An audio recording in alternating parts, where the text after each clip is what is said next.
Este manuscrito proibido de 1200 anos revela os primeiros 49 dias após a morte. Prólogo. O manuscrito esquecido. Durante mais de 1000 anos, este manuscrito ficou escondido em templos isolados, protegido por monges que arriscaram a própria vida para mantê-lo longe dos olhos do mundo. Dizem que quem lia suas páginas descobria a verdade que nenhuma religião, governo ou império queria que fosse revelada. Uma verdade capaz de mudar para sempre a forma como entendemos a morte e a própria vida. Mas por que algo assim seria tão perigoso? Talvez porque ele descreve com precisão o que acontece nos primeiros 49 dias após a morte. Cada visão, cada sensação, cada teste que a consciência enfrenta depois que o coração para de bater. Não é lenda, não é metáfora, é um mapa. Um mapa que começa no instante em que você dá o último suspiro e mostra o caminho entre a libertação e o renascimento. Hoje, pela primeira vez, esse conhecimento proibido está diante de você. Mas cuidado, o que você vai ouvir pode mudar para sempre a forma como encara a vida, a morte e o que vem depois. Se você já sentiu que existe algo além, se já teve a impressão de que esse não é o fim, fique até o final. Porque cada capítulo deste livro vai te levar mais fundo nesse mistério que esteve oculto por 1200 anos. E quando chegarmos à última página, talvez você nunca mais olhe para a morte ou para a vida da mesma forma. Capítulo 1. Os primeiros momentos após a morte. A luz clara. Dizem que tudo o que você acredita sobre a morte desaparece no instante em que ela acontece. Por mais que a mente tente se preparar, por mais que a religião prometa céu, inferno, renascimento ou paraíso, nada disso importa quando o coração para de bater. O primeiro segundo após a morte é diferente de qualquer coisa que você já viveu. E é aqui que a história deste manuscrito proibido começa. Ele descreve em detalhes o que chamam de o momento da luz clara, um instante tão poderoso que pode libertar a consciência para sempre, ou aprisioná-la por muitas vidas. Imagine, seu corpo está imóvel, mas sua mente não. Você ouve vozes à distância, talvez os médicos tentando te reanimar, talvez familiares chorando, mas esses sons parecem cada vez mais distantes, como se estivessem em outra sala, outra dimensão.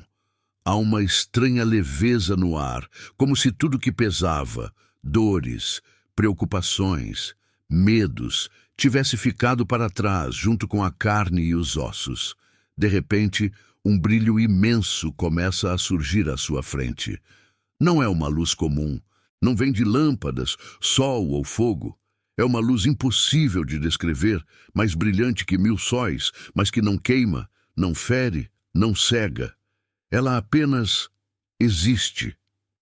E nesse instante, a primeira verdade secreta é revelada. Essa luz não está fora de você. Ela é você. Os antigos mestres que guardaram esse manuscrito chamavam esse momento de a grande chance, porque, segundo eles, é aqui que tudo pode acabar. Se você simplesmente reconhecer essa luz como sua verdadeira natureza, não haverá mais sofrimento, medo, renascimentos ou julgamentos. Você se tornará parte dela, dissolvendo-se na essência de tudo. Mas é aqui também que a maioria falha. Porque o manuscrito avisa, essa luz é tão intensa, tão real, que a mente humana, acostumada a formas, identidades e histórias, se apavora. Em vez de ver liberdade, vê o fim. Em vez de ver paz, vê o desconhecido. E nesse medo começa a recuar. É por isso que tantas tradições falam sobre morrer antes de morrer. Não é metáfora, é treino.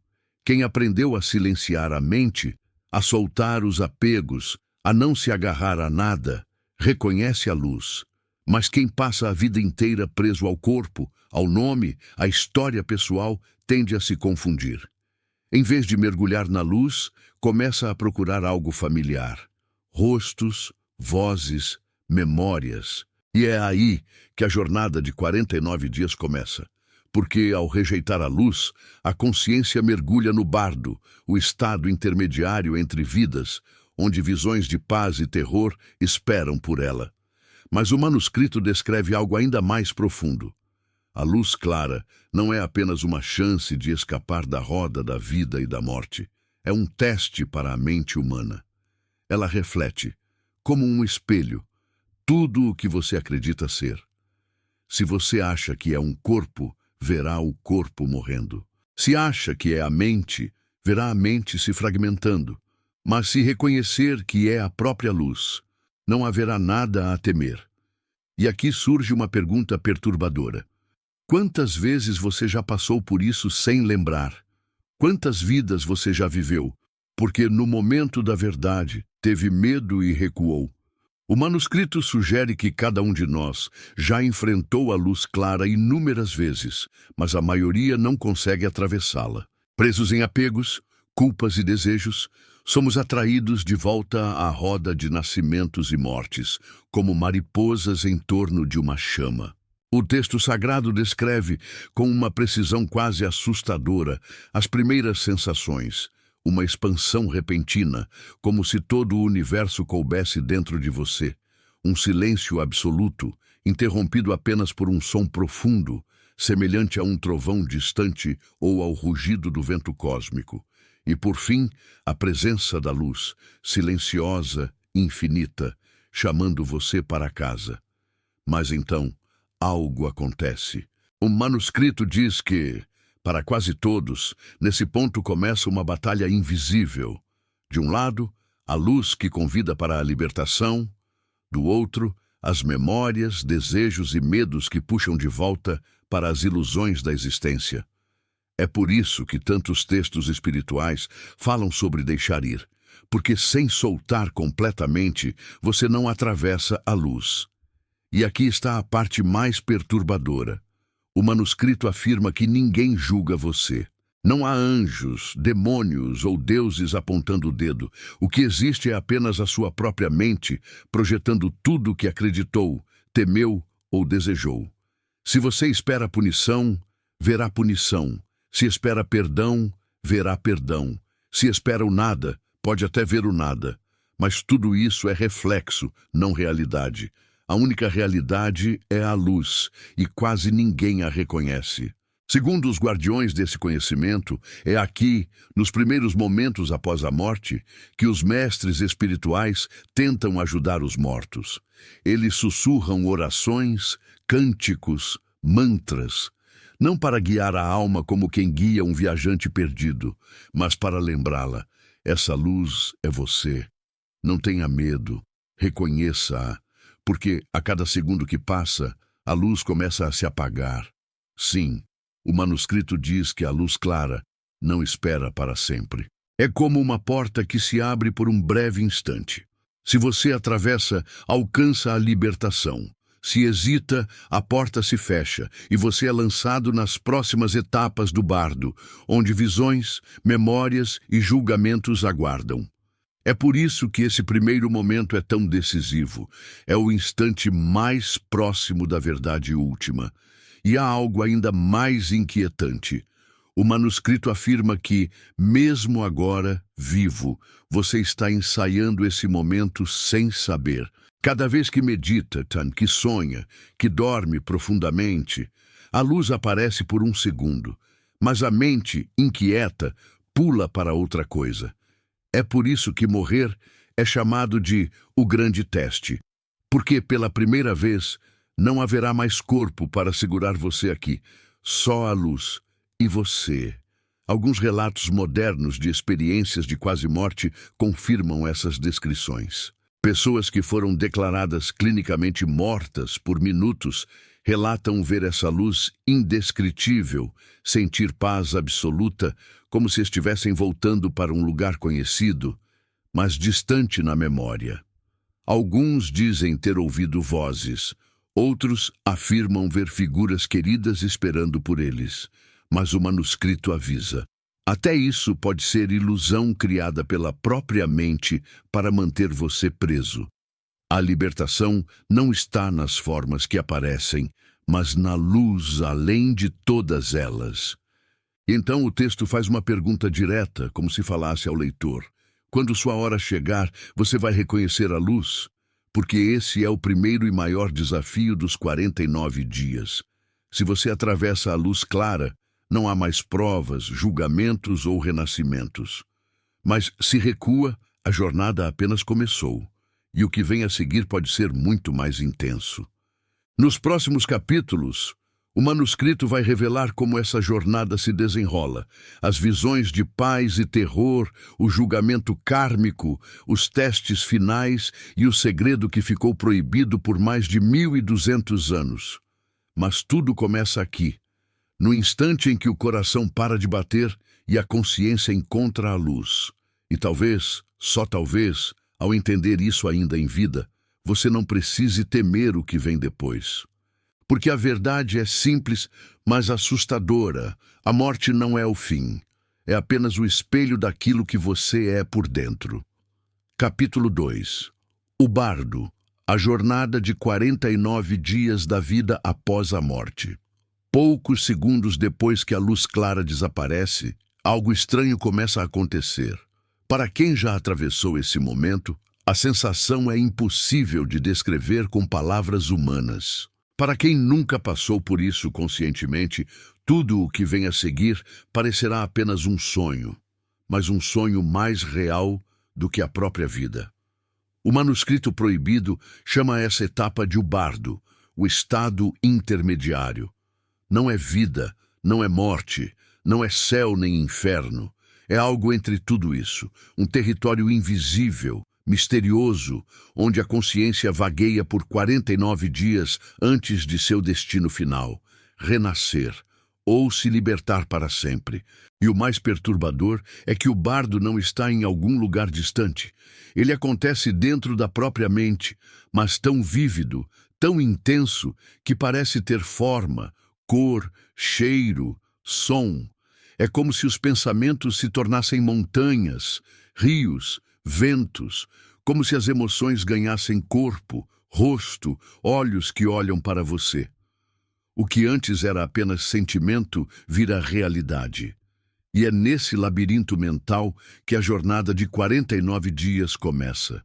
O manuscrito descreve esse processo com uma precisão quase cirúrgica. Ele diz que, logo após perder a chance da luz clara, a consciência entra no bardo do momento da morte. Aqui, a pessoa ainda sente ecos da vida passada, rostos de familiares, lugares conhecidos, vozes que parecem chamá-la de volta. Há quem tente tocar a esposa, o filho, os amigos, sem perceber que ninguém a vê. É o instante em que a alma começa a entender. Algo mudou para sempre. Mas o manuscrito avisa. A maior armadilha nessa fase é o apego. Quem se prende demais à vida, à casa, ao corpo, à família, sente uma dor tão profunda que não percebe as portas espirituais se abrindo ao redor. Fica vagando perto dos vivos, tentando ser ouvido, visto, sentido, sem sucesso. Essa é a primeira ilusão do bardo. Acreditar que ainda pertence àquilo que já passou. Conforme os dias avançam, as visões começam a mudar. O manuscrito diz que, a partir do terceiro dia, a consciência entra no bardo das realidades, e é aqui que as coisas se tornam realmente intensas. Imagens de uma beleza indescritível aparecem, campos luminosos, seres feitos de luz, sons de música celestial. Muitos acreditam estar entrando no paraíso, mas o manuscrito é claro, tudo isso é projeção da mente. Não existe fora, apenas dentro. São reflexos do bem que a pessoa carregou, dos momentos de amor, compaixão e paz que cultivou em vida. É por isso que algumas tradições orientais recomendam meditar, perdoar e desapegar ainda em vida. Porque, no bardo, tudo o que você é por dentro se manifesta por fora. E se o bem se manifesta, o contrário também acontece. Por volta do 7º dia, as visões começam a se transformar. Luzes serenas dão lugar a imagens perturbadoras. Sons harmoniosos viram trovões, gritos, tempestades, figuras aterrorizantes aparecem, demônios, monstros, rostos de ódio e julgamento, e é aqui que a maioria entra em desespero. Mas o manuscrito faz uma revelação assustadora. Nada disso é real. Os seres pacíficos e os demônios furiosos são duas faces da mesma mente. Não existem paraísos nem infernos externos. Tudo é criação da consciência tentando lidar com o que sente. Quem entende isso atravessa o bardo com clareza. Quem não entende se perde nele. Os mestres que estudaram esse manuscrito durante séculos dizem que o bardo é como um espelho emocional. Ele mostra tudo o que você foi incapaz de ver em vida. Medos escondidos, culpas, desejos, amores não resolvidos. É como uma purificação psíquica antes do próximo passo. Mas não é apenas purificação. É também julgamento. Não por um Deus sentado num trono, mas pela própria mente, que se revela em toda a sua intensidade. E há um detalhe que poucos percebem. O tempo no bardo não funciona como aqui.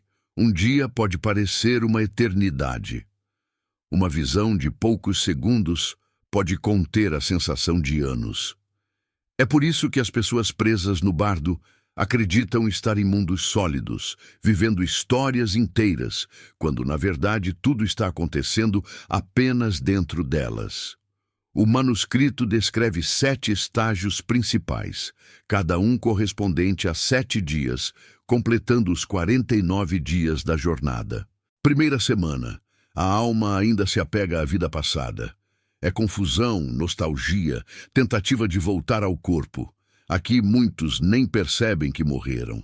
Segunda semana, aparecem as visões pacíficas, seres de luz, lugares celestiais, músicas suaves. É o reflexo das boas ações e sentimentos. Terceira semana, as visões pacíficas se intensificam, mas começam a surgir os primeiros sinais de inquietação, como se algo estivesse fora de lugar. Quarta semana, as visões de terror começam.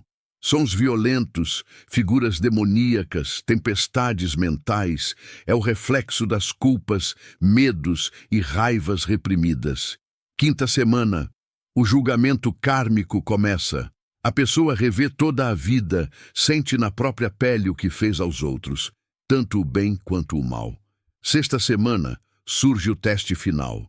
A alma começa a ver possíveis futuros, portas de renascimento, oportunidades de libertação. Mas tudo depende do estado mental. Sétima semana. O destino é selado. Se a mente reconhece a natureza ilusória do bardo, há libertação. Senão, a consciência é puxada para o renascimento, repetindo o ciclo. O mais perturbador é que o manuscrito insiste. Não há ninguém decidindo por você. Nenhum Deus, nenhum juiz, são suas próprias escolhas, sua própria mente, seu próprio karma, determinando tudo. E é aqui que uma revelação inquietante aparece. O bardo é a última chance de despertar. Durante a vida, a mente está distraída por desejos, medos, compromissos, ruídos. No bardo, tudo o que restou é a consciência nua, sem corpo, sem rotina, sem desculpas. Se você não acorda aqui, talvez precise de outra vida inteira para tentar de novo. Por isso, os mestres ensinavam práticas para morrer conscientemente. Não era sobre morrer cedo, mas sobre morrer lúcido. Quem aprende a meditar, a observar a mente, a desapegar das emoções, chega ao bardo com mais clareza. Em vez de se perder nas visões, reconhece tudo como projeção mental e segue para a libertação. Mas quase ninguém consegue. O manuscrito lamenta. A maioria foge da luz, se apega às visões, acredita nos demônios, deseja os paraísos e perde a libertação. É por isso que, segundo o texto, estamos presos à roda de nascimentos e mortes há incontáveis eras. Porque confundimos ilusões com realidade, dentro e fora do bardo. E há um último detalhe, guardado como segredo pelos monges. Algumas almas não ficam os 49 dias completos. Quem tem muita clareza pode se libertar antes. Quem tem muitos apegos pode ser puxado para o renascimento rapidamente. O número 49 é um ciclo máximo, não uma regra fixa. Mas para quase todos, a jornada completa acontece. 7 semanas, 7 portas, 7 chances. Até que, no último dia, a consciência encara a decisão final: voltar ou se libertar. Nos próximos capítulos, o manuscrito revela o que acontece em cada uma dessas semanas com detalhes perturbadores. As visões de paz e terror, a revisão da vida, o julgamento kármico e o teste final que pode acabar com todo o sofrimento ou prender a alma por mais uma existência. Porque o bardo não é apenas uma passagem, é o maior espelho da existência. E ao atravessá-lo, ninguém permanece o mesmo. Capítulo 3, Visões de paz e terror. O karma se desdobra. O manuscrito proibido começa este capítulo com uma frase que arrepia até a alma. Tudo o que você chama de realidade é apenas o reflexo da sua própria mente. No bardo, esse reflexo se intensifica até o limite. É aqui, na terceira e quarta semana da jornada pós-morte, que a experiência deixa de ser apenas confusa e começa a se transformar em algo muito maior e mais perigoso. Até aqui, a alma viu a luz clara, perdeu a primeira chance de libertação e foi lançada no bardo, atravessando dias de nostalgia e desapego, visões serenas e experiências que pareciam sonhos luminosos. Mas agora, algo começa a mudar. As luzes suaves que acolhiam a consciência começam a se tornar intensas demais, quase ofuscantes. Sons suaves viram trovões e formas de beleza indescritível começam a se distorcer. É como se o bardo, até então gentil, começasse a revelar sua outra face. E o manuscrito é direto. O que aparece daqui em diante não vem de fora. É a mente da própria pessoa se abrindo, revelando segredos, medos, memórias e culpas que ficaram escondidos durante toda a vida. E essa revelação não é teórica, ela é vivida, sentida, experimentada com uma intensidade impossível de descrever. As visões de paz, o último convite da libertação. Nos primeiros dias dessa fase, as chamadas visões pacíficas ainda aparecem. São descritas como experiências de pura luz, cores que não existem na Terra, melodias tão belas que fariam qualquer música humana parecer ruído distante. Há relatos de seres feitos de luz dourada, com rostos serenos e sorrisos que transmitem amor absoluto. Muitos acreditam ver deuses, anjos, mestres espirituais ou parentes que já se foram. O manuscrito, porém, traz um aviso chocante. Essas visões não são o que parecem. Sim, podem ser belas. Sim, transmitem paz, mas não passam de reflexos da própria mente, frutos das experiências e crenças acumuladas durante a vida. Se alguém cresceu ouvindo sobre anjos, verá anjos. Se acreditou em divindades hindus, verá Krishna, Shiva, Buda. Se foi ateu, talvez veja figuras de luz sem forma, apenas energia e som. Mas tudo isso, diz o manuscrito, são apenas projeções, belas, mas ilusórias. E aqui vem o segredo que quase ninguém entende. Mesmo essas visões são armadilhas, porque, ao acreditar que são reais, a alma se apega a elas, deseja ficar nelas, e assim permanece presa ao ciclo do bardo. Os mestres espirituais que guardaram esse manuscrito por séculos insistem: não se apegue nem ao paraíso, porque até o paraíso, no bardo, é apenas criação da mente, e tudo o que é criado pela mente desaparece. Quem percebe isso Quem olha para as visões mais belas e entende que elas são apenas reflexos internos, consegue atravessá-las sem apego. Mas quem se perde nelas, permanece vagando, preso ao brilho das próprias ilusões. O início das visões de terror. A mente mostra sua sombra. Então, quando a alma começa a acreditar que está segura, que encontrou um lugar de paz eterna, o cenário muda. As luzes suaves dão lugar a clarões violentos. Sons de trombetas, ventos, trovões ecoam por todos os lados. Figuras sombrias começam a surgir. Seres com rostos de raiva, olhos flamejantes, dentes afiados, monstros, demônios, dragões de fogo, rios de sangue, labirintos de escuridão. O manuscrito descreve essas visões com detalhes perturbadores. Seres que gritam palavras de julgamento, que correm atrás da alma como se fossem caçadores, que exibem espelhos onde ela vê seus maiores pecados e falhas. E aqui está a verdade mais assustadora. Nada disso é real. Tudo o que aparece nessa fase, diz o manuscrito, é reflexo do próprio karma, não apenas das ações, mas dos pensamentos, medos, culpas e desejos que a pessoa alimentou durante a vida. Se alguém carregou raiva, verá rostos raivosos. Se alimentou culpa, verá juízes e carrascos. Se teve medo, verá monstros. Mas tudo isso vem de dentro. Nada existe fora da mente. É por isso que os mestres chamavam o bardo de o grande espelho, porque nele nada pode ser escondido. Todas as máscaras caem, tudo o que foi reprimido, negado ou ignorado vem à tona com uma força impossível de conter. O julgamento silencioso. Nessa fase, a alma sente que está sendo julgada. Cada ação da vida aparece diante dela, cada palavra dita, cada pensamento, cada escolha. Mas não há um Deus, um demônio ou um anjo apontando o dedo. Não existe tribunal. O julgamento é interno. A consciência revive cada momento, mas não apenas como lembrança. Ela sente, dentro de si, tudo o que fez os outros sentirem. Se feriu alguém, sente a dor da vítima. Se ajudou alguém, sente a alegria e a gratidão.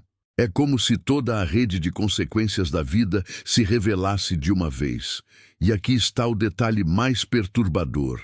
O julgamento não vem para punir. Ele vem para mostrar, para iluminar cada canto escuro da mente e dizer: olhe, isso é você, não finja que não é. Muitos entram em desespero nessa fase. A culpa pesa. O medo de punição cresce. Mas o manuscrito diz algo surpreendente. Não há ninguém punindo você. O castigo é se apegar à culpa. A libertação é vê-la e soltá-la. O convite escondido no terror. E então o manuscrito revela um segredo que poucos entendem. Até o terror é uma chance de despertar. Porque, quando a alma percebe que tudo, o belo e o horrível, vem da própria mente, ela pode finalmente soltar tudo. Não lutar contra os monstros, não se apegar aos anjos, apenas olhar para tudo como projeção. Nesse instante, dizem os mestres, a alma pode despertar, mas quase ninguém desperta. Porque a mente humana, acostumada a acreditar no que vê, acha que tudo é real. Luta contra o que assusta, corre atrás do que consola, e assim permanece presa, reagindo, desejando, temendo e rodando dentro do próprio bardo. As 7 portas do karma. O manuscrito descreve que, durante essas semanas, a alma atravessa 7 portas. Cada porta revela um aspecto do karma. Porta da memória. A vida inteira passa diante dos olhos. Porta do sentimento. A alma sente tudo o que fez os outros sentirem. Porta do medo. Aparecem os monstros interiores. Porta do desejo. Surgem tentações e paraísos ilusórios. Porta da culpa. Cada erro volta como peso emocional. Porta da raiva. Explosões de fúria. Rostos de ódio. Batalhas mentais. Porta da iluminação. Quando a alma percebe que tudo é projeção, só ao atravessar a última porta, a consciência encontra clareza. Mas para chegar até lá, precisa enfrentar tudo o que escondeu de si mesma durante a vida. O sussurro dos mestres. Durante séculos, os monges que guardaram este manuscrito desenvolveram práticas para ajudar as almas no bardo. Eles recitavam textos, orações, mantras, não para espantar os demônios ou chamar os anjos, mas para lembrar a consciência perdida. Não acredite em nada do que vê, nem no belo, nem no horrível. Apenas reconheça: tudo é sua mente, tudo é sonho, tudo é ilusão. Porque se a alma entende isso, ela desperta. E despertação, no bardo, significa libertação. O maior mistério. Mas o manuscrito termina essa parte com um mistério. Poucos percebem a verdade no meio das visões. Por isso, voltam, reencarnam, sofrem, repetem o ciclo. E, a cada vida, esquecem tudo de novo. E então ele faz uma pergunta que ecoa por séculos. Quantas vezes você já passou por isso sem lembrar? Quantas vidas você já viveu porque, na hora da verdade, acreditou na ilusão? Nos próximos capítulos, o manuscrito revela o que acontece quando essas visões terminam, o teste final, o momento em que a alma escolhe entre renascer ou se libertar para sempre. Mas, até lá, fica a lição. Tudo o que você chama de realidade pode ser apenas um sonho. E, no bardo, esse sonho é tão vívido que parece impossível acordar. Capítulo 4. A revisão da vida e o julgamento kármico. Se existe um momento no bardo que todos temem, mesmo sem saber que ele existe, é este. O manuscrito proibido o chama de a grande revisão. Não é metáfora. Não é julgamento divino como pregam algumas religiões, com anjos de um lado e demônios do outro. É algo muito mais profundo e muito mais perturbador. O texto antigo descreve assim: o ser vê sua vida inteira se desdobrar diante dele, como um livro aberto, mas não apenas vê. Ele sente. Sente tudo o que fez os outros sentirem. Sente cada alegria que deu, cada dor que causou, cada lágrima, cada sorriso. Imagine isso por um instante. Não como quem assiste a um filme, mas como quem vive, de novo, cada instante, com todos os sentidos. É como se a consciência fosse arrancada de si mesma e mergulhada nas consequências de tudo que gerou no mundo. E é aqui que a maior verdade do manuscrito aparece. Não existe juiz, não existe tribunal, não existe Deus apontando um dedo. O único juiz é a própria consciência. O filme da vida. O manuscrito descreve que, na quinta semana do bardo, o passado inteiro da alma se desenrola em uma sequência tão rápida quanto infinita. Primeiro, ela revê os grandes acontecimentos: nascimentos, amores, perdas, conquistas, erros. Mas depois vêm os detalhes: o olhar que feriu, a palavra que magoou, a ajuda negada, a bondade oferecida, tudo. Não importa se você esqueceu. A vida não esquece. E a parte mais impressionante: a alma sente na pele o que os outros sentiram. Se você gritou com alguém, sente a dor que o outro sentiu. Se ajudou alguém, sente a gratidão que o outro sentiu. Se amou, sente o amor multiplicado. Se odiou, sente o ódio refletido. É como se a vida dissesse: tudo o que você deu ao mundo, você é. E o manuscrito adverte: é impossível mentir para si mesmo aqui. A ilusão do castigo. Muitos interpretam essa experiência como castigo. O medo do inferno nasce dessa sensação. Ver tudo o que fez de errado, sentir o peso disso, acreditar que há uma punição esperando. Mas o manuscrito insiste: não há castigo externo. O sofrimento vem do apego. Se a alma vê tudo e tenta negar, justificar, fugir, o peso aumenta. É a resistência que dói, não a verdade em si. Por outro lado, se a alma vê tudo com clareza, sem negação, sem fuga, sem desculpas, algo inesperado acontece. Surge a compreensão. E, junto com ela, uma compaixão imensa por todos os seres, por todas as vidas, por si mesma. O manuscrito chama isso de o portal do perdão, porque só quem vê a própria sombra, sem fugir, pode realmente soltar o passado. O julgamento silencioso. Aqui está a parte mais estranha. Não há palavras, não há vozes gritando culpado ou inocente. Não há anjos anotando pontos, nem demônios puxando correntes. O julgamento acontece sem som. É apenas a consciência encarando a si mesma. E esse é o verdadeiro terror. Porque, enquanto estamos vivos, sempre temos desculpas. Eu fiz isso porque estava nervoso. Eu não tive escolha. Eu não sabia. No bardo, não há desculpas. Não há tempo. Não há contexto. Só existe a verdade nua. Por isso, tantos mestres espirituais disseram: se quer evitar o inferno, enfrente a si mesmo agora, porque depois da morte não há como fingir. As duas reações. O manuscrito conta que existem duas reações possíveis nessa fase. A alma que foge. Tenta se defender, se justificar, briga com as visões, se enche de culpa. Essa alma é puxada para renascimentos pesados, porque ainda acredita em inimigos, castigos, fardos. A alma que enxerga. Olha para tudo sem fugir. Vê as falhas, aceita, aprende. Vê o bem, agradece, solta. Essa alma desperta, porque percebe que nada disso é real de forma absoluta, é apenas reflexo, aprendizado. Os mestres chamam essa segunda reação de a clareza suprema, a armadilha da culpa. Mas o manuscrito adverte: a culpa é o veneno mais perigoso do bardo, porque ela prende a alma num ciclo de auto-ódio, impedindo que ela veja a verdade maior. Não há ninguém para perdoar além de si mesma.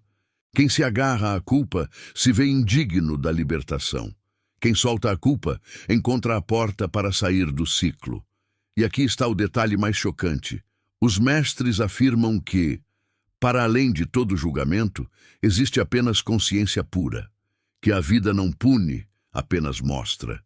Que o universo não castiga, apenas reflete. Tudo o que a pessoa sente como castigo vem dela mesma. O portal do perdão. Em certo ponto da revisão, quando tudo já foi visto, cada ato, cada pensamento, cada consequência, surge uma pausa silenciosa. O manuscrito a chama de o portal do perdão. Se a alma entra nesse silêncio, solta tudo. O bem, o mal, o certo, o errado. E entende que tudo foi experiência, que tudo foi aprendizado. Nesse instante, a roda do karma pode parar. Mas quase ninguém entra nesse portal, porque a mente humana está acostumada a se agarrar ao erro, ao acerto, à dor, ao prazer, e por isso Chris continua voltando, vida após vida, sempre repetindo as mesmas histórias. O sussurro dos mestres. Os guardiões do manuscrito recitavam orações durante essa fase para lembrar a alma. Não lute, não fuja, não se culpe. Apenas veja, apenas entenda e solte. Eles diziam que, se a consciência atravessa essa revisão sem medo, encontra a liberdade. Se atravessa com culpa e apego, volta para o ciclo de renascimentos, o eco das vidas passadas. Há um último mistério aqui. O manuscrito sugere que, para algumas almas, não aparece apenas a vida recém-terminada. Às vezes, memórias de outras vidas surgem, mostrando padrões repetidos, erros reincidentes, amores inacabados, dívidas antigas. Como se a vida dissesse: veja, você já fez isso antes. Quer repetir de novo? E a escolha, sempre, é da alma. A escolha silenciosa. No fim dessa revisão, algo acontece, uma sensação de encruzilhada. De um lado, as portas do renascimento começam a aparecer. famílias futuras, corpos futuros, vidas futuras. Do outro, a luz da libertação, sem forma, sem promessa, apenas liberdade. O manuscrito é claro. A maioria escolhe voltar, porque a maioria tem medo da liberdade total. E assim, o ciclo continua, vida após vida, até que alguém, finalmente, decide soltar tudo. Nos próximos capítulos, o manuscrito revelará o teste final, o momento decisivo onde a alma escolhe entre renascer ou sair para sempre do jogo da vida e da morte. Mas uma coisa já está clara: o maior julgamento não vem de fora, vem de dentro, e ninguém consegue fugir de si mesmo. Capítulo 5. O teste final: renascimento ou libertação. Os antigos monges que guardaram este manuscrito proibido por 1200 anos afirmavam que todo o bardo, cada luz, cada visão, cada memória, conduzia a um único momento, o teste final. Eles o descreviam como a encruzilhada cósmica da existência. O instante em que a consciência decide se continuará girando na roda de nascimentos e mortes, ou se, pela primeira vez, ousará sair para sempre. O manuscrito avisa: esse não é um teste com perguntas ou provas como as da vida humana. Não existe uma voz perguntando qual é a sua escolha, ou um anjo oferecendo duas portas. É muito mais sutil e muito mais profundo. O teste final acontece dentro da mente da própria pessoa, sem palavras, sem som, sem forma. Acontece como uma percepção silenciosa, uma clareza súbita que mostra tudo ao mesmo tempo. As vidas passadas, os erros repetidos, os amores interrompidos, os medos acumulados, as culpas nunca resolvidas. E, ao mesmo tempo, mostra o que existiria se tudo isso fosse finalmente deixado para trás. É aqui, diz o manuscrito, que a consciência encara a pergunta silenciosa que define tudo. Você quer continuar ou está pronto para soltar? E essa pergunta, embora pareça simples, é o maior desafio de todos. Porque soltar significa abrir mão de tudo: nome, forma, histórias, identidades, desejos, culpas, até mesmo da ideia de eu. E a maioria, quando sente isso, recua às portas do renascimento. O manuscrito descreve que, quando a alma não está pronta para soltar, as portas do renascimento começam a aparecer. Elas não surgem como portas físicas, mas como visões, famílias futuras, corpos futuros, lugares futuros. Às vezes, aparecem como sonhos sedutores, a promessa de uma vida melhor, um corpo mais belo, mais dinheiro, mais poder, mais amor. Outras vezes surgem como tentações emocionais, reencontrar antigos amores, repetir histórias inacabadas, corrigir erros passados. Mas o manuscrito revela algo perturbador. A maioria não escolhe conscientemente. Não é como se a alma dissesse: quero voltar. Ela apenas é puxada pelo desejo, pelo apego, pela culpa, pela raiva, pela necessidade de continuar. É como um rio levando folhas caídas. E quando a consciência desperta, já está dentro de um novo corpo, chorando o primeiro choro de um bebê, sem lembrar de nada. E assim o ciclo continua. O sussurro da libertação. Mas existe outra possibilidade. O manuscrito diz que, nesse instante, uma luz diferente aparece. Não a luz clara do início, que veio de forma avassaladora e desapareceu quando a mente recuou. Esta é uma luz suave, silenciosa, quase tímida, não pede nada, não promete nada, não mostra paraísos nem famílias futuras. Ela apenas está ali, serena, imóvel, oferecendo algo que a mente humana quase nunca deseja: o fim de todas as histórias. Os mestres chamavam essa luz de o sussurro da libertação. Se a consciência olha para ela sem medo, sem apego, sem desejo, algo extraordinário acontece, tudo se dissolve. As vidas passadas, os monstros do bardo, os paraísos, os demônios, os anjos, o próprio eu. Não sobra ninguém para sofrer, ninguém para nascer, ninguém para morrer. E nesse instante, a consciência volta à sua natureza original, ilimitada, livre, além do tempo e da forma. Por que a maioria falha? Mas o manuscrito é claro. Quase ninguém escolhe a libertação. Por quê? Porque a mente tem medo do vazio. Ela prefere repetir dores conhecidas do que se abrir para algo que não consegue compreender. Prefere voltar a nascer, mesmo que para sofrer de novo, do que soltar completamente a ideia de eu. Os mestres diziam: a mente quer continuar, o ser quer apenas ser. E por isso, vida após vida, a roda gira, porque quase ninguém suporta o silêncio da libertação. Os 3 últimos testes, o manuscrito revela que, antes da decisão final, 3 visões aparecem como os últimos testes: o paraíso dos desejos. A alma vê tudo o que sempre quis: amor, riqueza, poder, beleza. Se apega, renasce. O julgamento do medo. Monstros e demônios aparecem ameaçando castigos eternos. Se a alma acredita, renasce. O portal do vazio. Surge a luz silenciosa da libertação. Se a alma entra sem medo, o ciclo termina. Mas quase todos se apegam ao desejo ou ao medo, e assim a roda continua. Os mestres que saíram do ciclo. O manuscrito fala de raros seres que, ao chegar nesse ponto, escolheram a luz silenciosa. Eles não voltaram a nascer. Tornaram-se livres, sem forma, sem corpo, sem história. Algumas tradições os chamaram de iluminados, budas, mestres ascensionados. Mas o manuscrito avisa: não há nada de especial nisso. Esses seres não se tornaram deuses. Eles apenas acordaram do sonho. Saíram do jogo, pararam de girar na roda. E por isso, diz o texto, não sofrem mais. A escolha que está sempre aqui.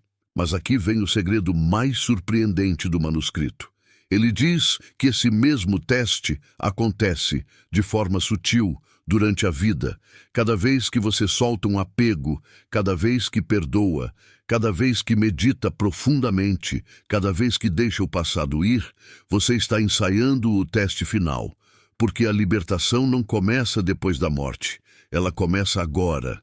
O silêncio além de tudo. O capítulo termina descrevendo o que acontece quando a alma escolhe a luz silenciosa. Não há trombetas, não há deuses esperando, não há anjos cantando. Há apenas silêncio, paz absoluta, clareza total. E então, o manuscrito diz algo que os monges repetiam como mantra. O fim da jornada é descobrir que nunca houve viagem. Você sempre foi a luz.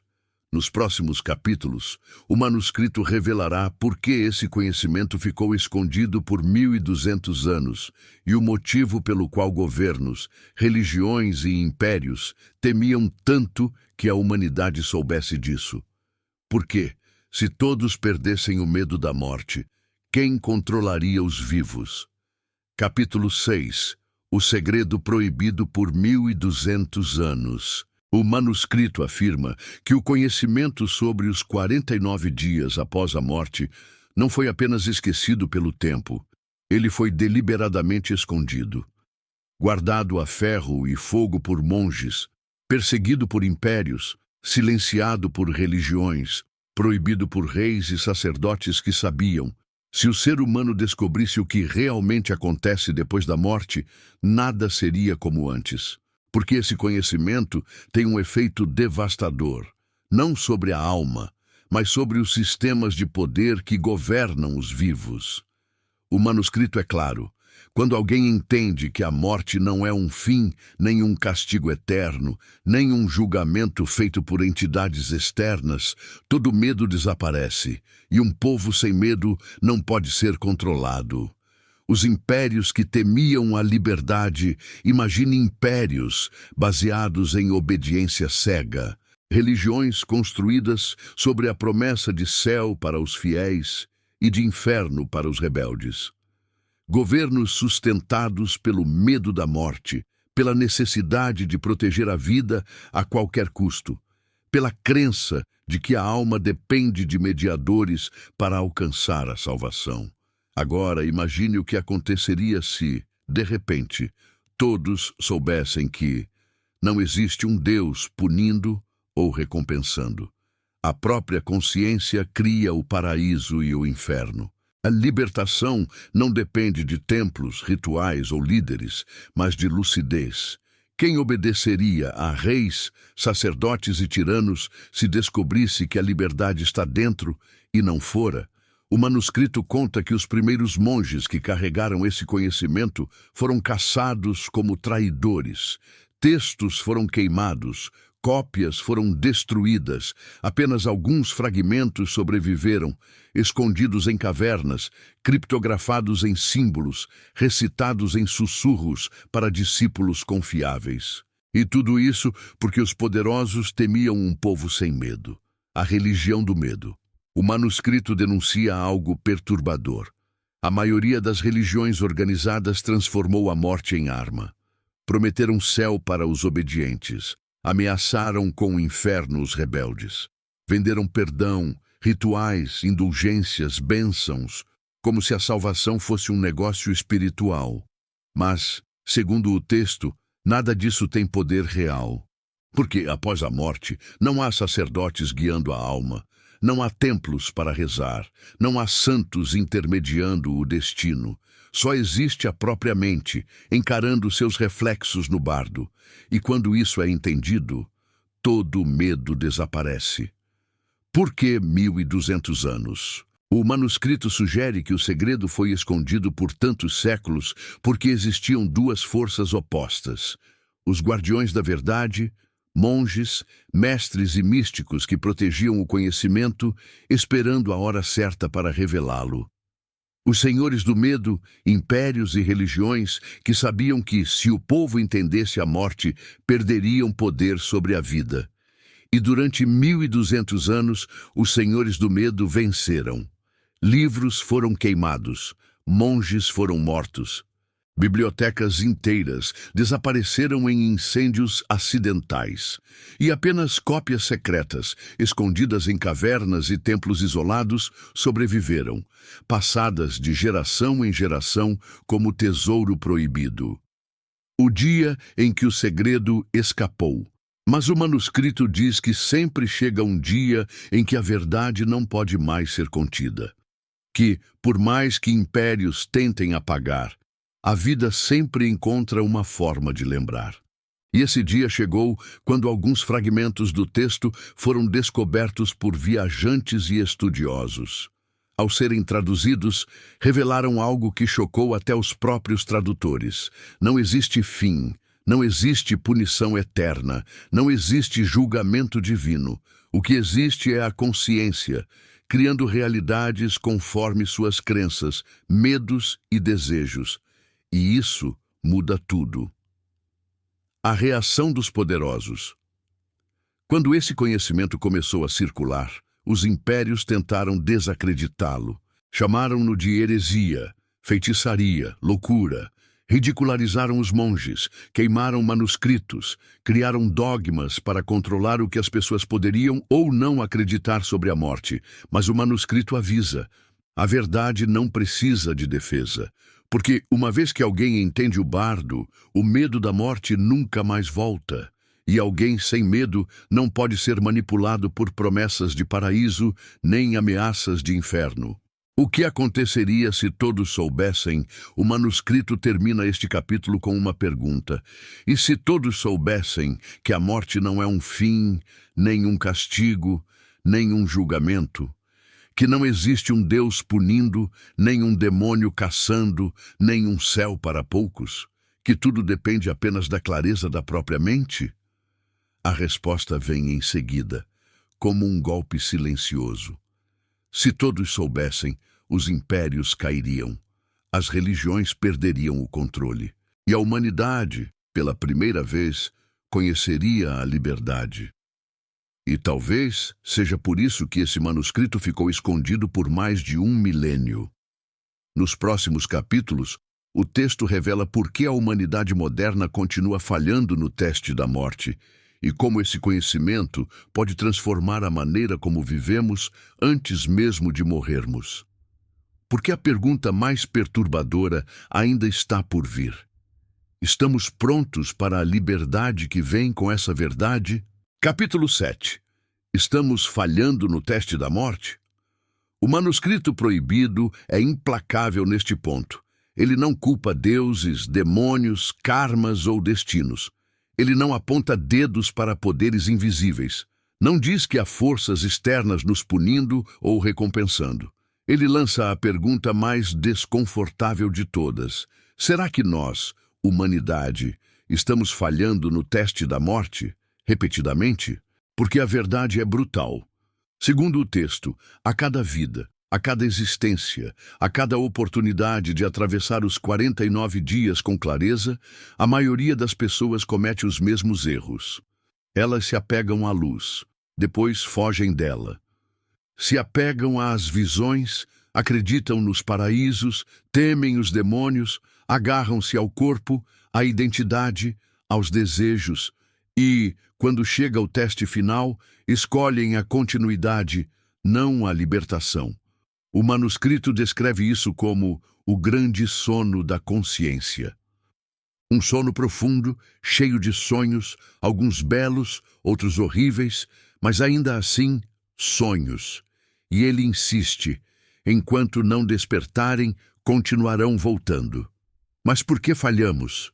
Por que, mesmo com todos os sinais, com todas as oportunidades, continuamos presos ao mesmo ciclo? O apego à identidade. A primeira razão, diz o manuscrito, é o apego àquilo que chamamos de eu. Durante a vida, passamos décadas construindo uma identidade. Eu sou isso, eu sou aquilo, eu pertenço a esta família, a esta cultura, a esta profissão. Carregamos histórias, memórias, conquistas, traumas, medos. Construímos a ideia de um eu sólido, como uma fortaleza. E então, quando a morte chega, tudo isso começa a desmoronar. O corpo não responde. A mente começa a se fragmentar. A luz aparece oferecendo o silêncio, a liberdade total. Mas para aceitar a liberdade, seria preciso abandonar tudo o que acreditamos ser. E a maioria recua, porque a mente teme o fim do eu, mais do que teme o inferno. Ela prefere renascer 1000 vezes, repetir os mesmos dramas, as mesmas dores, as mesmas buscas, só para continuar existindo como alguém. O apego ao prazer e o medo da dor. O manuscrito é ainda mais duro. Ele diz que a alma, ao atravessar o bardo, se agarra às visões de paraíso e foge das visões de terror. Mas ambas são armadilhas. As visões belas seduzem com promessas de paz eterna, reencontros, recompensas. As visões horríveis ameaçam com castigos, monstros, tormentos. Mas as duas vêm do mesmo lugar, a mente. O erro, diz o manuscrito, é acreditar que uma é boa e a outra é má. Ao acreditar nisso, a alma continua presa ao jogo, correndo atrás do prazer, fugindo da dor, como fez a vida inteira. E assim, quando as portas do renascimento aparecem, ela escolhe continuar, acreditando que, na próxima vida, encontrará mais prazer e menos dor. Mas tudo recomeça, sempre. A falta de preparação em vida. Outro motivo para falharmos, segundo o manuscrito, é que ninguém se prepara para morrer. Passamos a vida correndo atrás de dinheiro, status, relacionamentos, conquistas, mas quase nunca paramos para olhar para dentro. A morte nos pega de surpresa, como algo distante, improvável, injusto, mas os mestres que estudaram este texto insistiam. A única preparação verdadeira para a morte é a consciência em vida. Meditar não para fugir do mundo, mas para aprender a ver a mente. Desapegar não para perder tudo, mas para perceber que nada é realmente nosso. Praticar a compaixão não para ganhar pontos espirituais, mas para dissolver a ilusão da separação. Quem não faz isso em vida, diz o manuscrito, chega ao bardo tão confuso quanto viveu e repete o ciclo. A cultura do medo. E há ainda um fator coletivo. A humanidade construiu uma cultura inteira baseada no medo da morte. Religiões ameaçam com infernos. Filmes mostram a morte como terror. Hospitais a tratam como fracasso. Famílias a veem como tragédia absoluta. Ninguém fala dela com naturalidade. Ninguém ensina que ela é parte da vida. E assim, quando ela chega, estamos despreparados. O manuscrito lamenta: um povo que teme a morte vive como escravo. Escravo de promessas de salvação, de ameaças de condenação, de qualquer líder que prometa segurança diante do inevitável. O orgulho espiritual há ainda um erro sutil, que o manuscrito chama de o mais perigoso de todos, o orgulho espiritual. Alguns, ao aprenderem sobre o bardo, acreditam que já estão prontos, que sabem o suficiente, que merecem a libertação. Mas o manuscrito alerta: o orgulho é o último apego a cair, porque até a ideia de ser espiritual é apenas mais uma máscara do ego. E quem se apega à imagem de ser puro ou iluminado acaba preso na mesma roda, só que com palavras mais bonitas. Estamos realmente prontos? A pergunta que ecoa é simples, mas devastadora. Estamos prontos para a liberdade? Porque a liberdade real, a que vem com a libertação, não promete céu, não garante paraíso, não mantém identidade, não oferece segurança. Ela pede apenas uma coisa: soltar tudo. E esse tudo inclui até mesmo a ideia de quem acredita estar pronto. A chance está aqui e agora. O manuscrito termina este capítulo lembrando algo poderoso. Cada momento de silêncio, cada instante de desapego, cada ato de compaixão é um ensaio para a morte. Quem pratica isso em vida não será surpreendido no bardo, porque para quem já aprendeu a soltar, a libertação não será um salto no desconhecido, mas um retorno para casa. E então ele lança a pergunta mais provocadora de todas: se o bardo começasse agora, você estaria pronto? Nos próximos capítulos, o manuscrito revelará como se preparar para a morte antes que ela aconteça e por que essa preparação não apenas transforma o momento da morte, mas toda a vida. Porque talvez o verdadeiro segredo não seja o que acontece depois da morte, mas sim como viver antes dela. Capítulo 8. Como se preparar para a morte, antes que ela aconteça. O manuscrito proibido afirma que o maior erro da humanidade é esperar a morte chegar para só então pensar nela. Como se pudéssemos viver décadas na correria, na distração, na busca por coisas externas e, no último instante, estar prontos para a libertação. Mas a verdade é dura. A mente morre do jeito que vive. Se passa a vida inteira inquieta, confusa, apegada. Ela chega ao bardo da mesma forma. E é por isso que os mestres que guardaram este texto insistiam que a preparação para a morte começa agora, neste exato momento em que você está vivo. Mas o que significa se preparar? Não se trata de rituais estranhos ou crenças cegas. Não é sobre temer a morte nem tentar evitá-la. É sobre treinar a mente para reconhecer a verdade quando ela se revelar. Porque no bardo, tudo o que você acredita, deseja ou teme se manifesta diante de você. E quem não conhece a própria mente acaba sendo escravo dela, durante a vida e depois da morte. O manuscrito descreve 4 práticas fundamentais, não como dogmas religiosos, mas como chaves para atravessar o bardo com lucidez. 1. A prática do silêncio. Os mestres chamavam de morrer antes de morrer. Isso não significa morte física, mas sim o treino de deixar a mente em silêncio, como quem morre para os pensamentos, para as preocupações, para as identidades. Porque, segundo o manuscrito, A luz clara que aparece logo após a morte é a mesma que surge, por um segundo, quando a mente está totalmente quieta. Na vida diária, temos medo desse silêncio. Corremos para distrações, barulhos, redes sociais, conversas, planos. Mas quando a morte chega, tudo isso desaparece. E quem nunca enfrentou o silêncio em vida entra em pânico diante dele no bardo. Por isso, os mestres ensinavam a sentar em silêncio todos os dias, nem que fosse por alguns minutos. Não para esvaziar a mente, mas para observar os pensamentos sem segui-los. Porque, ao perceber que eles vão e vêm como nuvens, você começa a intuir que não é eles.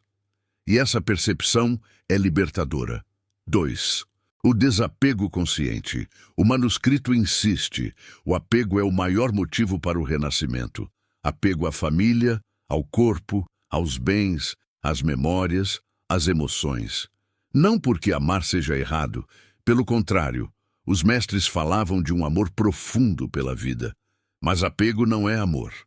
Apego é medo de perder. Quem vive agarrado a tudo, chega ao bardo tentando segurar o que já se foi. E essa tentativa cria sofrimento, confusão e, no fim, renascimento. Por isso, a prática do desapego não é frieza nem indiferença, é amor sem posse, é gratidão sem medo, é aprender a deixar ir quando algo acaba. Os mestres diziam, se você aprender a soltar na vida, saberá soltar na morte. 3. A clareza sobre os próprios medos. O manuscrito descreve as visões de terror no bardo como reflexos dos nossos medos mais profundos. Monstros, demônios, vozes de julgamento. Tudo isso é criação da mente. Mas para quem nunca enfrentou seus medos em vida, essas visões parecem reais e aterrorizantes.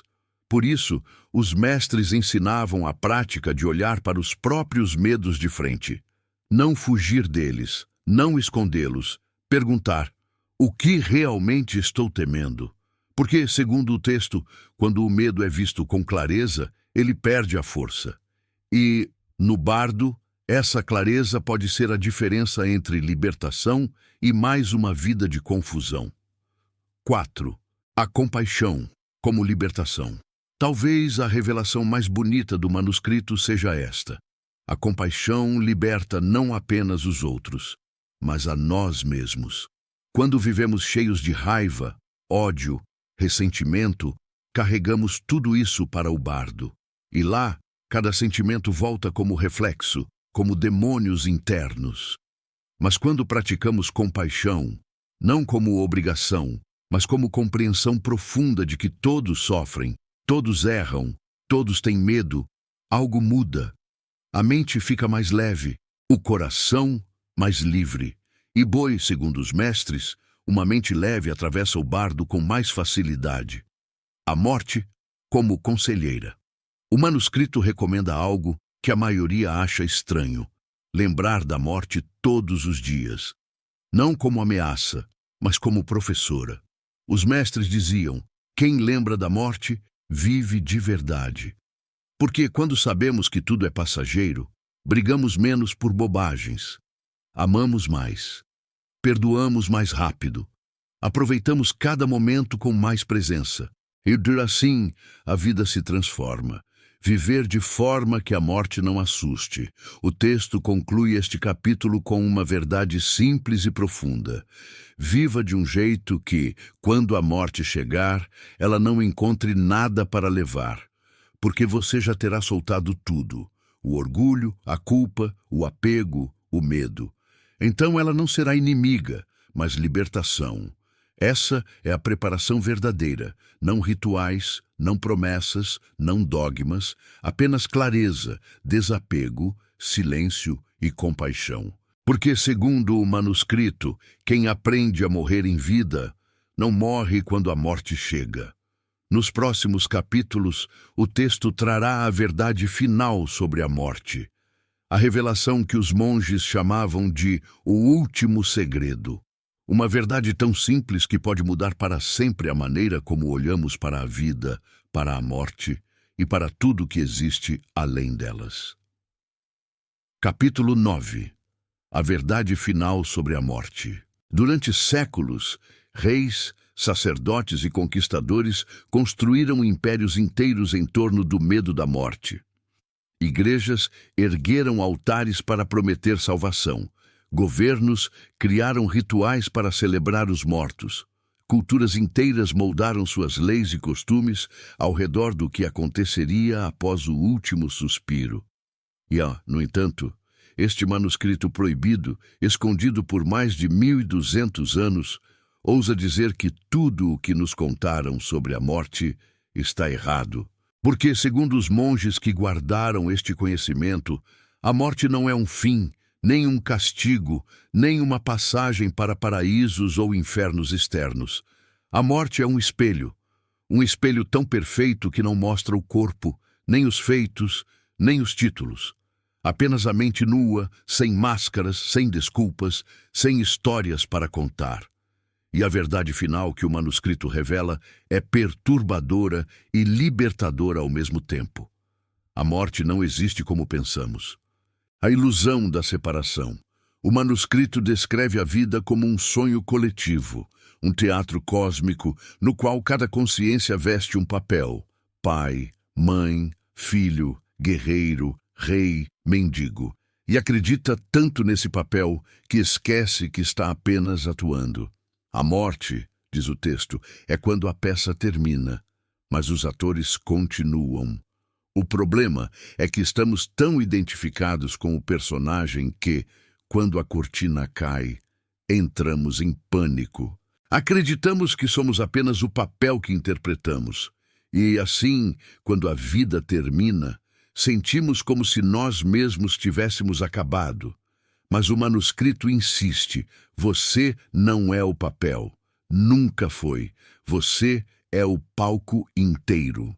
E é por isso que os monges afirmavam que a morte não é um fim, mas apenas a troca de um personagem por outro, a menos que a consciência desperte e perceba que nunca foi apenas um personagem, mas o próprio teatro, a luz, o observador silencioso de todas as peças, o círculo da vida e da morte.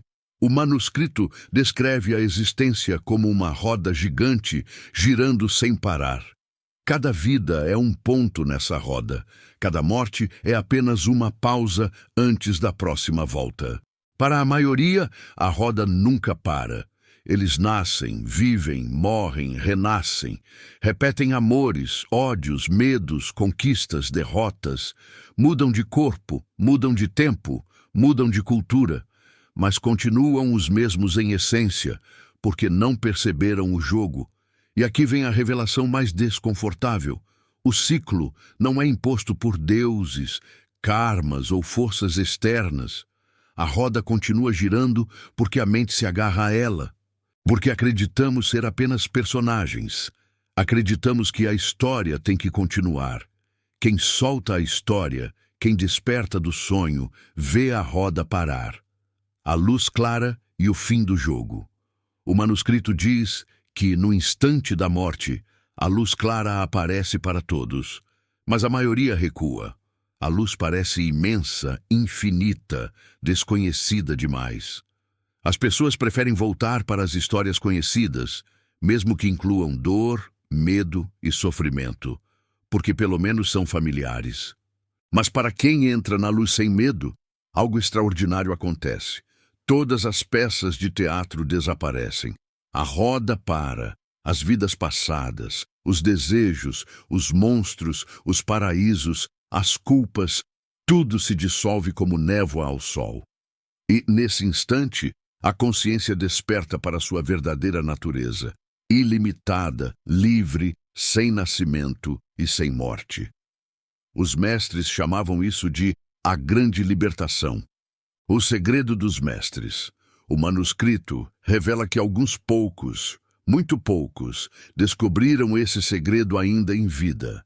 Eles entenderam que não é preciso esperar a morte para reconhecer a luz, que cada momento de silêncio, cada instante de desapego, cada olhar profundo para dentro é uma pequena morte e, portanto, uma pequena libertação.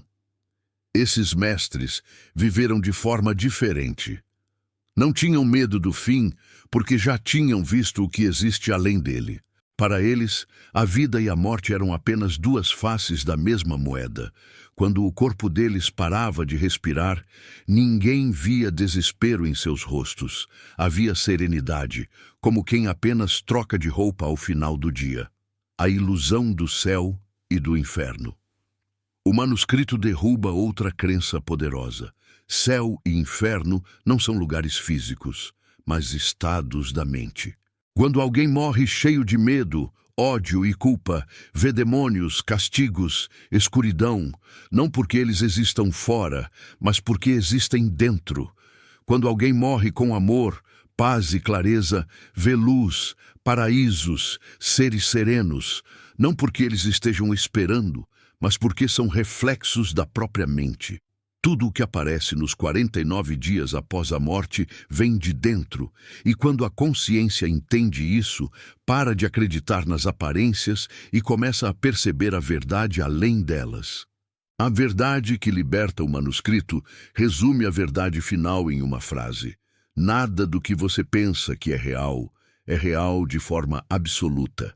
Nem a vida, nem a morte, nem o eu que você acredita ser.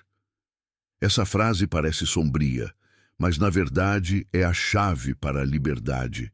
Porque quando percebemos que tudo é transitório, não precisamos mais lutar, agarrar, temer. Podemos viver plenamente, amar sem posse, soltar sem dor. A morte, então, perde o poder de assustar. Viver com clareza, morrer com liberdade. Os mestres que estudaram esse manuscrito por gerações diziam que a morte não é inimiga, mas mestra. Ela nos lembra todos os dias que nada dura para sempre, que tudo o que seguramos com tanta força, bens, status, relacionamentos, até mesmo o corpo, um dia se desfaz e, em vez de ver isso como tragédia, eles viam como libertação. Porque quando sabemos que nada é permanente, paramos de desperdiçar a vida com coisas sem importância. Amamos mais, perdoamos mais rápido, vivemos com mais presença. E, quando a morte chega, não há desespero. Há apenas a continuação natural de um processo que sempre esteve acontecendo. Transformação. A revelação final. O manuscrito termina com uma revelação silenciosa, quase poética. A morte não é o fim da vida. A vida é o sonho. A morte é o despertar. E então ele acrescenta, mas há um despertar maior, perceber, ainda vivo, que você nunca nasceu e nunca morreu, que sempre foi a luz que observa o jogo, não o personagem dentro dele. Essa é a verdade final. Tudo o que acontece, nascimento, vida, morte, renascimento, é parte de um sonho da consciência. E o objetivo não é sonhar para sempre, mas acordar. Nos próximos capítulos, o manuscrito mostrará como aplicar esse conhecimento na vida diária, para que a morte deixe de ser um mistério e a própria vida se torne mais leve, profunda e desperta. Porque no fim, o verdadeiro segredo não é o que acontece depois da morte, mas sim descobrir quem você é antes dela. Capítulo 10. A jornada continua. O manuscrito proibido, guardado por monges anônimos durante mais de 1000 anos, termina de um jeito inesperado. Não com respostas definitivas, não com promessas de paraísos, não com garantias de salvação. Ele termina com um convite. Um chamado silencioso para todos que chegaram até aqui, para aqueles que atravessaram cada página, cada revelação, cada visão do bardo, cada mistério sobre a vida, a morte e o que existe além. Porque, segundo o texto, compreender os 49 dias após a morte não é o fim de nada, é apenas o começo. O fim que não é fim, Os monges afirmavam: quando você entender a morte, entenderá que não existe fim, nem a vida termina, nem a consciência termina, nem a jornada termina. A cada morte, uma nova possibilidade. A cada renascimento, uma nova chance. A cada instante, um convite para despertar. Porque a verdade é que a libertação não está em algum lugar distante, guardado por deuses inacessíveis. A libertação está sempre aqui, agora, na próxima respiração, no próximo pensamento solto, no próximo momento de silêncio em que a mente para de correr e simplesmente vê o chamado da consciência. O manuscrito diz que, mesmo após 1200 anos escondido, ele não veio para satisfazer curiosidades sobre a morte. Ele veio para lembrar a humanidade de algo que sempre esteve esquecido. Você não é apenas a vida que vive, não é apenas o corpo que carrega, não é apenas os papéis que interpreta. Você é a consciência por trás de tudo. E quando isso é visto claramente, o medo desaparece. Porque o que pode morrer se você nunca foi apenas o personagem? A vida como preparação. Os mestres insistiam: entender a morte é entender a vida. Quem espera o último suspiro para pensar nisso já perdeu inúmeras chances, porque a cada momento de raiva, de apego, de orgulho, de distração, você alimenta a roda. E a cada instante de silêncio, de desapego, de amor, de clareza, você a enfraquece, até que um dia ela para. E, quando ela para, não há fogos de artifício nem coros celestiais. Há apenas paz, um retorno silencioso ao que sempre esteve ali. O último segredo. Antes de terminar, o manuscrito revela algo que parece simples, mas contém todo o poder do texto. O que você busca após a morte está dentro de você agora. A luz não vem depois. Ela sempre esteve aqui. E sempre esteve esperando você parar de fugir. Esse é o segredo final. A morte não traz nada de novo. Ela apenas revela aquilo que sempre esteve escondido pela correria da vida, pelas identidades, pelos medos, pelos desejos. O convite dos mestres. Os guardiões do manuscrito escrevem uma mensagem para os que leem estas palavras. Não espere a morte para acordar. Morra para o ego agora. Morra para o medo agora. Morra para a ilusão agora. Então, quando o corpo parar de respirar, nada mudará, porque você já terá encontrado a liberdade antes mesmo do fim. A jornada continua. E assim, o manuscrito termina. Não com um ponto final, mas com reticências, porque a consciência não para, porque a vida não para, porque a libertação não é um lugar para onde você vai, mas algo que você reconhece aqui e agora. O último verso do texto diz: aquele que entende a morte, entende a vida. E aquele que entende a vida, já não teme a morte. E talvez essa seja a verdadeira chave. Viver de tal forma que a morte não encontre nada para levar, porque você já soltou tudo antes mesmo dela chegar. Porque no fim, a jornada continua, sempre, até que você decida acordar,